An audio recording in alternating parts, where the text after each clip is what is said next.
Il existe différentes manières d'agir à la suite de violences ou de traumatismes.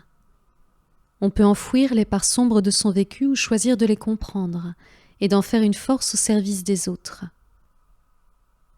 Lorsqu'on prend le risque de sortir du silence et de le mettre au profit d'autrui, on donne un sens à son vécu et on contribue à la fois à notre propre guérison, à la fois à la déconstruction sociale. Cette déconstruction qui peut aider à quitter les schémas involutifs de notre société. Apprenons à nous soigner. Apprenons à comprendre ce qui fait qu'une personne devient victime, ce qui fait qu'une personne devient bourreau. Comprenons nos schémas pour pouvoir changer nos situations, notre façon de vivre avec l'autre et pour aller vers une société plus saine et équilibrée. Nous pouvons guérir. Nous avons cette faculté-là. En revanche, nous ne savons pas toujours comment faire. J'ai vécu des situations de vie très difficiles que j'ai eu la chance de dépasser. Malheureusement, il existe un nombre incalculable de situations similaires dont on ne parle pas. Je crois que nous n'imaginons pas le nombre de personnes qui ont été profondément blessées et démunies et qui portent toujours leurs blessures dans le silence. La plupart des victimes de violences, qu'elles soient d'ordre verbal ou physique, restent dans une forme de mutisme. Une partie d'entre elles n'a jamais dévoilé ses blessures à ses proches. Certaines continuent même de fréquenter la personne qui leur a causé du tort, même après avoir pris leur indépendance, simplement pour conserver ce silence et entretenir le secret. Chaque silence est une peine supplémentaire et un enfermement. Une partie conséquente de ces personnes n'a pas réalisé de manière consciente la réalité du dénigrement, du traumatisme qu'elles ont vécu et des émotions enfouies qu'elles portent en elles et qui les compriment inconsciemment. Elles n'ont pas conscience des incidences sur leur vie au quotidien, même des années après, dans leurs relations, dans leur façon d'aimer, dans leur façon de recevoir et de donner. Certaines ont développé des symptômes touchant leur santé physique ou psychique. Et majoritairement, elles sont en dépendance affective, mais ne réalisent pas que ce sont ces dénigrements passés, et parfois présents, qui ont généré ces effets ou ces comportements. Il peut être fréquent également qu'elles identifient certains symptômes à des traits caractéristiques de leur personnalité, alors qu'il s'agit bien de réactions, de défenses qui résultent de leur traumatisme. Communiquer devant témoins, c'est déjà reconnaître ce que l'on a vécu. Poser les mots sur son vécu devant témoins, c'est déjà une reconnaissance de soi et de son histoire. Cela permet de conscientiser la réalité de la charge de ces événements douloureux. Cette reconnaissance est une étape fondamentale. C'est également se permettre de comprendre les incidences que cela peut avoir sur nos façons d'être. Et c'est aussi se permettre de rompre des schémas de violence qui se perpétuent. Ce qui freine la verbalisation, c'est la peur. La personne qui dénonce un fait montre du doigt une réalité qui dérange. C'est celle que l'on regarde et souvent, c'est elle qui est jugée. Cela demande du courage de dépasser cette peur et de témoigner.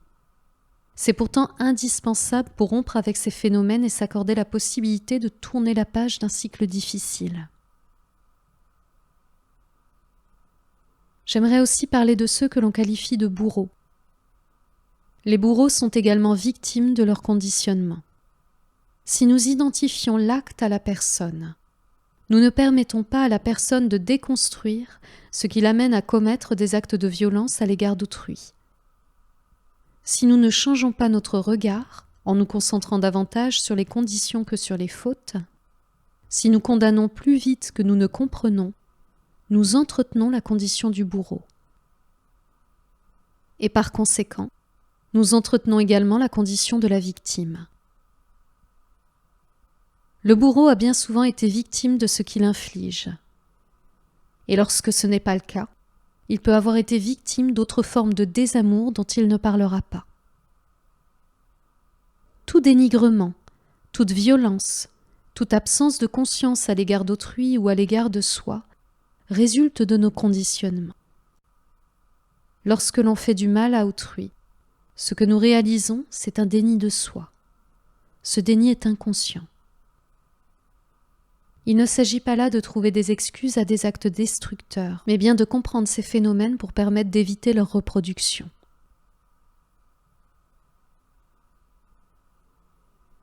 J'aimerais profondément vivre dans un monde qui regarde ses conditionnements, qui regarde ses blessures, qui les regarde vraiment et qui se demande « Qu'est-ce qui fait que nous en arrivons là ?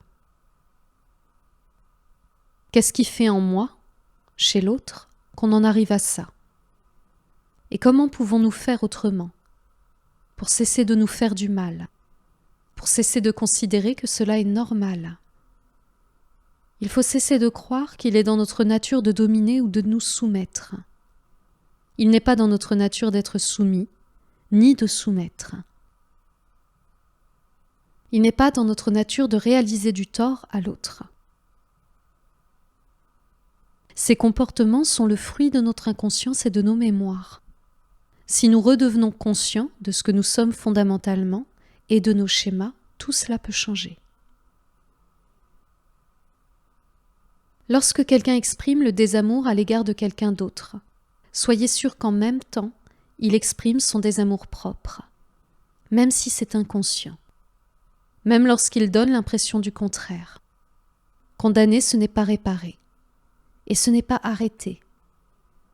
On peut condamner à une peine d'enfermement, mais cela ne sera qu'une suspension, pas une réparation, pas un arrêt définitif. Nous nous trompons profondément de méthode. La clé n'est pas la condamnation, c'est la conscientisation. C'est la guérison. Celui qu'on condamne quelque part, c'est celui qu'on damne. C'est-à-dire qu'on lui dénie son humanité. On le condamne à l'enfer, étymologiquement parlant. Cela vient de là. Mais il est toujours là. La problématique n'a pas changé.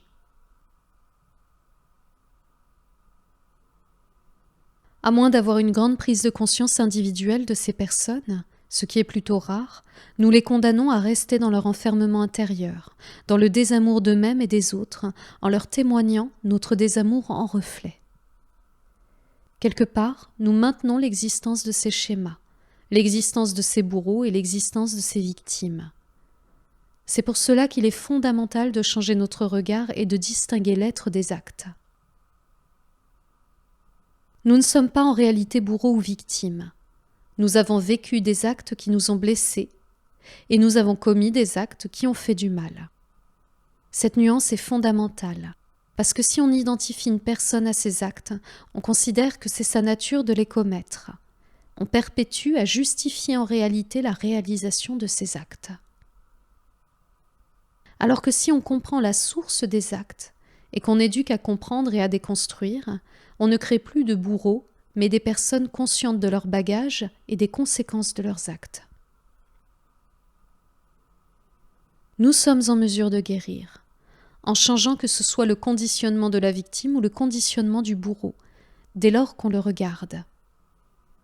Et lorsqu'on le fait, il n'y a plus de victime et il n'y a plus de bourreau. La personne change. Elle prend conscience des origines de ses schémas, d'elle-même et de l'autre. Je parlais tout à l'heure de symptômes auxquels on peut s'identifier. Je vais donner un exemple précis. Une victime d'actes de viol peut parfois développer un trouble de l'hypersexualité.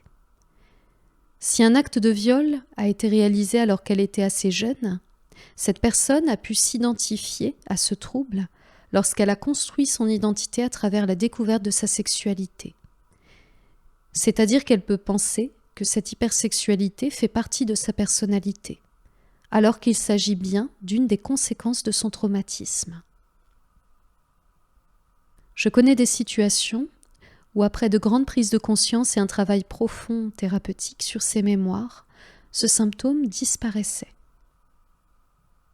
C'est-à-dire que la sexualité de la personne ne correspondait plus à des pulsions à assouvir, insatiables, générant de la frustration, mais retrouve un équilibre. Donc il n'y a plus d'asservissement et le besoin redevient une envie saine et respectueuse du consentement de l'autre et de sa propre intégrité. Si nous prenions tous conscience de cette responsabilité sur nos schémas reproductibles et que nous choisissions de guérir nos blessures égotiques, nous ne serions pas la même humanité. Nous n'aurions pas le réflexe de porter atteinte à l'intégrité d'autrui ou à notre propre intégrité. C'est à nous de le réaliser, de choisir de changer les choses, de prendre nos responsabilités individuelles et collectives pour cela. Ce qui nous éloigne d'un monde bienveillant et profondément aimant dans un sens commun, dans le sens de l'agapé, ce sont nos blessures et le fait que nous leur laissions les rênes. Ce sont nos schémas égotiques. Et ce sont nos croyances également. Parce que ce que l'on croit, c'est que c'est comme ça que les choses doivent être, et c'est comme ça qu'est l'être humain. Mais ce n'est pas vrai.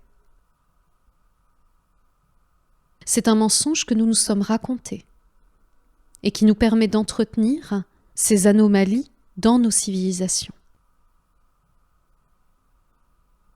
C'est à nous de le réaliser et de choisir de changer les choses.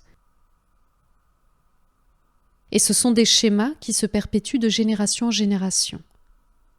Si nous les regardons honnêtement, si nous sortons d'une forme de déni, une partie du travail est déjà réalisée qui va vers la guérison. Alors bien sûr, tout le monde n'a pas l'envie de réaliser cet effort de déconstruction personnelle. Et c'est pour cela qu'il est important à mon sens de témoigner, pour ne plus contribuer à ce flot de déni et d'inconscience qui nous maintient dans un monde de douleur. Aujourd'hui, de plus en plus de témoignages sortent. C'est une phase de déconstruction.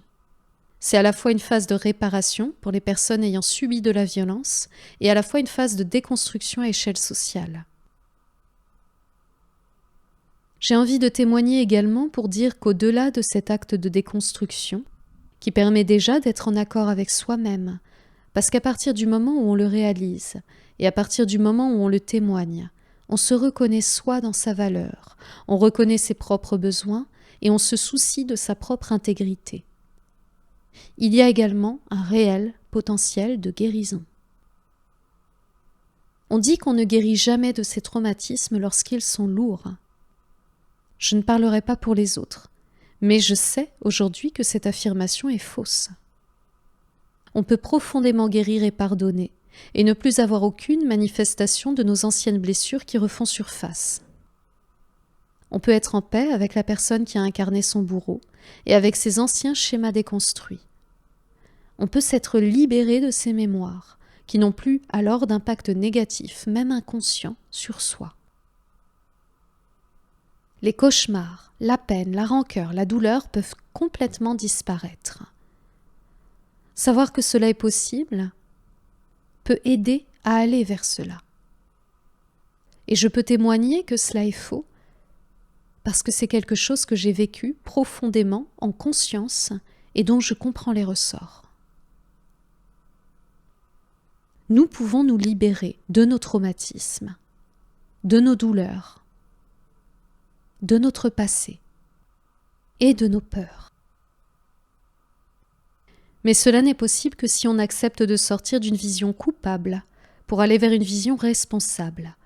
C'est-à-dire que l'on regarde les constructions qui sont à l'origine des faits et qu'on accepte de les changer en soi, sans attendre de l'autre qu'il le fasse. Car nous ne pouvons pas forcer les gens à changer. En revanche, nous pouvons leur montrer les moyens pour le faire et éventuellement les accompagner s'ils souhaitent faire ce chemin réparateur. Nous pouvons éduquer à la conscience et au respect de soi et d'autrui.